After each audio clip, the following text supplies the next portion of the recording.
এরপরে প্রশ্ন হলো, এক প্রবাসী ছেলে আমাকে বিয়ের প্রস্তাব দিয়েছে। আমি তাকে বলেছি, আপনি যদি 5 ওয়াক্ত নামাজে অভ্যস্ত হন তাহলে 6 মাস পর আবার প্রস্তাব দিতে পারেন। এই 6 মাসের মধ্যে যদি অন্য জায়গা থেকে বিয়ের প্রস্তাব আসে এবং আমি সেখানে বিয়ে করতে চাই, তাহলে কি প্রথম প্রস্তাবদাতার প্রতি কোনো অন্যায় হবে? খুবই গুরুত্বপূর্ণ প্রশ্ন, প্রিয় বোন।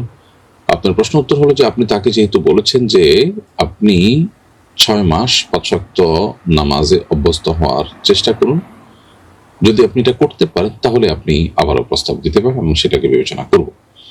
তার মানে আপনি তাকে একরকম প্রতিশ্রুতি দিয়েছেন যে তিনি যদি 6 মাসে 5 ওয়াক্ত নামাজের অভ্যস্ত হন তাহলে সেক্ষেত্রে তার প্রস্তাবনার সুযোগ আপনি রাখবেন। আপাতত তার প্রস্তাবনাকে আপনি একরকম রিজেক্ট করছেন। তাহলে পুনঃপ্রস্তাবনার জন্য তাকে একটা শর্ত দিয়েছেন, সেই শর্ত তিনি পূরণ করছেন আপনার দেয়া সময়ের মধ্যে। তাহলে তার সাথে আপনার একটা কমিটমেন্টের মতো হয়ে গেল, প্রতিশ্রুতি দেওয়ার মতো হয়ে গেল। এখন যদি আপনি অন্য কোথাও বিয়ে করে ফেলেন তাহলে তো তার আর প্রস্তাবনা দেওয়ার পথ থাকছে না। তাহলে ব্যাপারটা এরকম হবে যে আপনি তাকে একটা কাজে লাগালেন একটা কথা বলে, অথচ সেই কাজটা করে আসার পর আর তার সাথে কৃত ওয়াদা আপনি রক্ষা করার রাস্তা খোলা রাখলেন না। এই জন্য অন্য কোথাও তার সাথে এই আলোচনা চলাকালীন সময় অন্য কোথাও বিয়ে বন্ধনে আবদ্ধ হওয়া পর্যন্ত জায়েজ হবে না। তবে তার সাথে কথা বলে তিনি যদি সম্মত হন বা তিনি যদি তার হক ছেড়ে দেন তাহলে ভিন্ন কথা। তা না হলে আপনি যে প্রতিশ্রুতি দিয়েছেন সেই প্রতিশ্রুতি রক্ষা করে আপনাকে 6 মাস অপেক্ষা করতে হবে।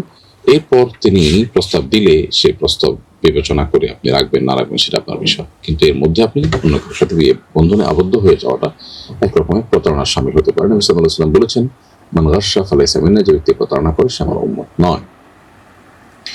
এরপরে প্রশ্ন হলো, খেজুর রসের হাঁড়িতে অনেক সময় বাদর সহ বিভিন্ন পাখি মুখ দেয়, এতে খেজুরের রস নাপাক হয়ে যায় কিনা? উত্তর হলো না, খেজুরের রস নাপাক হবে না। কারণ প্রথমত এ থেকে রসের হাঁড়িকে রক্ষা করা খুবই কঠিন। দ্বিতীয়ত ফুকাহা ইকরামের মতে বাদরের পেশাব পায়খানা পানিতে পড়লেও সেটা নাপাক বলে গণ্য হবে না।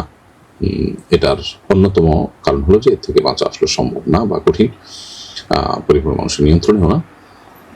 ফাতুল কাদিরে বিখ্যাত হানাফি ফকিহ ইবনুল হুমাম রাহিমাহুল্লাহ তিনি লিখেছেন, অবলুল হুফাস ওয়া খুরওয়াতুল লা ইউফসিদু লিতাআজ্জুল ইহতিরাজ মিনহু, অর্থাৎ বাদরের পেশাব পায়খানা এগুলো কোনো খাবারে বা কোনো কিছুতে পড়লে সেটাকে নাপাক করবে না, কারণ এটা থেকে বেঁচে থাকা পরিপূর্ণভাবে সম্ভব না। এই জন্য অতএব বাদর যদি মুখ দেয়, আপনার পেশাব পায়খানা দূরের কথা সামান্য একটু মুখ দিল অথবা একটু যেটা করলো, তো এটার কারণে আপনার রস পান করা হারাম হবে না। তবে নিপা ভাইরাসে আক্রান্ত হয়ে আপনি ক্ষতিগ্রস্ত হতে পারেন, সেই জায়গা থেকে সতর্কতা কাম্য। কারণ শরীয়তে নির্দেশ না হলো কেউ বিপদে পড়তে পারে, অসুস্থ হয়ে যেতে পারেন, নিজেকে ধ্বংসের দিকে ঠেলে দেওয়ার মতো কোনো কাজ হতে পারে, এরকম কাজ থেকে শরীয়ত আমাদেরকে বেঁচে থাকতে পারে। আল্লাহ বলেছেন, ওয়ালা তুলকু বিয়াদিকুম ইলা তাহলুকা, তোমাদের নিজেদেরকে তোমরা ধ্বংসের দিকে ঠেলে দিও না। অতএব সেই জায়গা থেকে আপনার এখানে সর্বোচ্চ সতর্ক থাকার চেষ্টা করা কর্তব্য।